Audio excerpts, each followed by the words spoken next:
Marku orí 9. Ó sì wí fún wọn pé, lóòótọ́ ni mo wí fún yín, ẹlòmíràn wà nínú àwọn tí ó dúró níhìn yìí tí kì yóò tọ́ ikú wò títí wọn ò fi rí tí ìjọba Ọlọ́run yóò fi dé pẹ̀lú agbára. Lẹ́yìn ọjọ́ 6, Jésù sì mú Pétérù àti Jákọ́bù àti Jòhánù, ó sì mú wọn lọ sórí òkè gíga ní apá kan àwọn nìkan. Ara rẹ̀ sì yí padà níwájú wọn, aṣọ rẹ̀ sì di dídán, ó sì funfun gidigidi. Afọṣọ kan ní ayé kò lè fọ aṣọ fún bí irú èyí.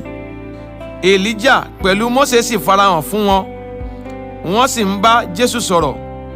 Pétérù sì dáhùn, ó sì wí fún Jésù pé, Olùkọ́ni, ó dára fún wa láti máa gbé ìhín yìí.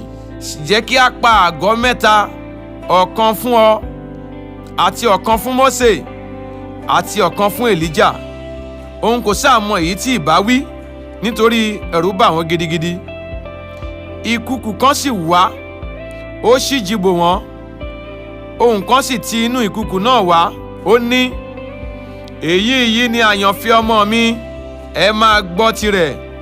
Lójijì, nígbà tí wọ́n sì wò yíká, wọn kò sì rí ẹnìkan mọ́, bí kò ṣe Jésù nìkan pẹ̀lú ara wọn.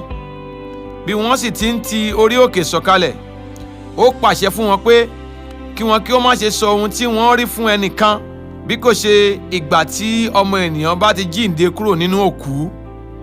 Wọ́n sì fi ọ̀rọ̀ náà pamọ́ sínú ara wọn, wọ́n sì ń bi ara wọn léèrè, kí ni àjíǹde kúrò nínú òkú ìbá jẹ́?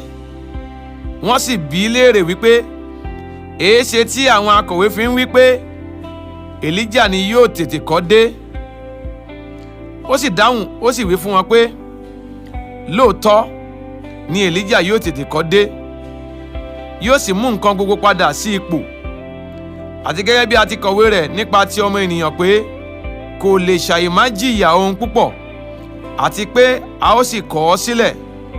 Ṣùgbọ́n mo wí fún yín pé Èlíjà ti dé ná, wọ́n sì ti ṣe ohunkóhun tí ó wù wọ́n sí i, gẹ́gẹ́ bí a ti kọ̀wé nípa rẹ̀. Nígbà tí wọ́n sì dé ọ̀dọ̀ àwọn ọmọ ẹ̀yìn rẹ̀, wọ́n rí ìjọ ènìyàn púpọ̀ lọ́dọ̀ wọn.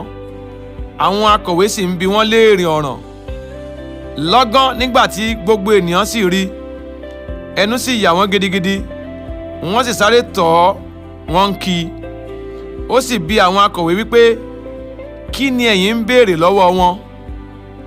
Ọ̀kan nínú ìjọ ènìyàn náà sì dáhùn wípé, Olùkọ́ni, mo mú ọmọ mi tí ó ní odi ẹ̀mí tọ̀ ọ́ wá. Níbikíbi tí ó bá gbé sì mú, a sì máa nà tàntàn, òun a sì máa yọ ìfòfó ní ẹnu, a sì máa pa yín keke, a sì máa dákú. Mo sì sọ fún àwọn ọmọ ẹ̀yìn rẹ̀ kí wọ́n lé e jáde, ṣùgbọ́n wọn kò sì lè ṣe é.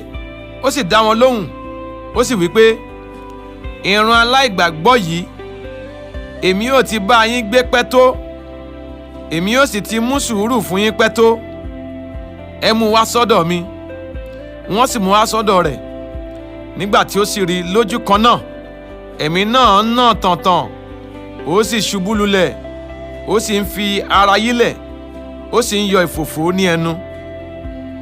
Ó sì bi bàbá rẹ̀ léèrè wípé, ó ti pẹ́ tó tí èyí ti dé sí i?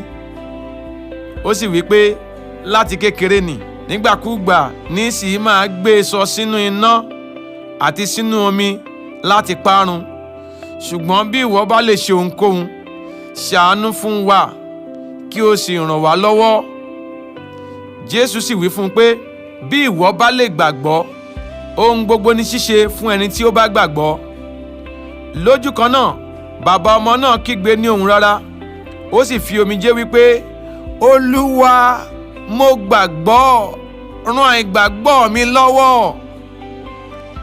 Nígbà tí Jésù sì rí pé ìjọ ènìyàn ń sáré wọ́jọ pọ̀, ó bá ẹ̀mí àìmọ́ náà wí, ó wí fún un pé, ìwọ odi àti àdití ẹ̀mí, mo pàṣẹ fún ọ, jáde lára rẹ̀, kí ìwọ má ṣe wọ inú rẹ̀ mọ́. Ó sì kígbe sókè, ó sì nà tàntàn, ó sì jáde lára rẹ̀. Ọmọ náà sì dàbí ẹni tí ó kú, tó bẹ́ẹ̀ tí ọ̀pọ̀lọpọ̀ fi wí pé ó kú. ṣùgbọ́n Jésù mú un ní ọwọ́, ó sì fà á sókè, òun sì dìde. Nígbà tí ó sì wọ ilé, àwọn ọmọ ẹ̀yìn rẹ̀ bi léèrè níkọ̀kọ̀ wípé, èéṣe tí àwa kò fi lè lé e jáde? Ó sì wí fún wọn pé, irú yìí kò lè ti ipa ohun kan jáde bí kò ṣe nípa àdúrà àti ààwẹ̀. Wọ́n sì ti ibẹ̀ kúrò, wọ́n sì kọjá láàrin Gálílì. Òun kò sì fẹ́ kí ẹnikẹ́ni mọ̀, nítorí ó kọ́ àwọn ọmọ ẹ̀yìn rẹ̀, ó sì wí fún wọn pé, a ó fi ọmọ ènìyàn lé àwọn ènìyàn lọ́wọ́, wọn ó sì pa á. Lẹ́yìn ìgbà tí a bá sì pa á tán, yóò jíǹde ní ọjọ́ kẹta. Ṣùgbọ́n ọ̀rọ̀ náà kò yé wọn, ẹ̀rù sì bà wọ́n láti bi léèrè. Ó sì wá sí Kápánọ́ọ̀mù. Nígbà tí ó sì wà nínú ilé, ó bi wọ́n léèrè wípé, kí ni ohun tí ẹ̀yin ń bá ara yín jiyàn sí ní ọ̀nà? Ṣùgbọ́n wọ́n dákẹ́, nítorí wọ́n ti ń bá ara wọn jiyàn pé ta ni ẹni tí ó pọ̀ jù. Ó sì jókòó, ó sì pe àwọn 12 náà, ó sì wí fún wọn pé, bí ẹnikẹ́ni bá ń fẹ́ ṣe ẹni iwájú, òun náà ni yóò ṣe ẹni ìkẹyìn gbogbo wọn àti ìránṣẹ́ gbogbo wọn. Ó sì mú ọmọ kékeré kan, ó fi sáàrin wọn. Nígbà tí ó sì gbé e sí apá rẹ̀, ó wí fún wọn pé, ẹnikẹ́ni tí ó bá gba ọ̀kan nínú irú àwọn ọmọ kékeré wọ̀nyí ní orúkọ mi, ó gbà mí. Ẹnikẹ́ni tí ó bá sì gbà mí, kì í ṣe èmi ni ó gbà, ṣùgbọ́n ó gba ẹni tí ó rán mi. Jòhánù sì dá lóhùn, ó wí pé, olùkọ́ni, àwa rí ẹnìkan ń fi orúkọ rẹ̀ lé àwọn ẹ̀mí èṣù jáde, òun kò sì tọ̀ wá lẹ́yìn. Àwa sì dá lẹ́kun nítorí tí kò tọ̀ wá lẹ́yìn. Jésù sì wí pé, ẹ má ṣe dá a lẹ́kun mọ́, nítorí kò sí ẹnìkan tí yóò ṣe iṣẹ́ agbára ní orúkọ mi tí ó sì lè yára sọ ibi sí mi. Nítorí ẹni tí kò bá kọ ojú ìjà sí wa, ó wà ní ìhà tiwa. Nítorí ẹnikẹ́ni tí ó bá fi ago mi fún yín mu ní orúkọ mi, nítorí tí ẹ̀yin jẹ́ ti Kristi, lóòótọ́ ni mo wí fún yín, òun kì yóò pàdánù èrè rẹ̀ bí ó ti wù kí ó rí. Ẹnikẹ́ni tí ó bá sì mú kí ọ̀kan nínú àwọn kéékèèké wọ̀nyí tí ó gbà mí gbọ́ kọsẹ̀, ó sàn fún kí a so ọlọ́lá mọ́ ọ ní ọrùn, kí a sì sọ ọ́ sínú omi òkun. Bí ọwọ́ rẹ bá sì mú ọ kọsẹ̀, ké e kúrò. Ó sàn fún ọ kí o ṣe akéwọ́ lọ sí ibi ìyè, ju kí o ní ọwọ́ méjèèjì kí o lọ sí ọ̀run àpáàdì, sínú iná àjò òkú, níbi tí kòkòrò wọn kì í kú, tí iná wọn kì í sì kú. Bí ẹsẹ̀ rẹ bá sì mú ọ kọsẹ̀, ké e kúrò. Ó sàn fún ọ kí o ṣe akésẹ̀ lọ sí ibi ìyè, ju kí o ní ẹsẹ̀ méjèèjì kí a gbé ọ sọ sí ọ̀run àpáàdì, sínú iná àjò òkú, níbi tí kòkòrò wọn kì í kú, tí iná wọn kì í sì kú. Bí ojú rẹ bá sì mú ọ kọsẹ̀, yọ ọ́ jáde. Ó sàn fún ọ kí o lọ sí ìjọba Ọlọ́run ní olójú kan, ju kí o ní ojú méjèèjì kí a gbé ọ sọ sínú iná ọ̀run àpáàdì, níbi tí kòkòrò wọn kì í kú, tí iná wọn kì í sì kú. Nítorí pé olúkúlùkù ni a ó fi iná dùn, àti gbogbo ẹbọ ni a ó sì fi iyọ̀ dùn.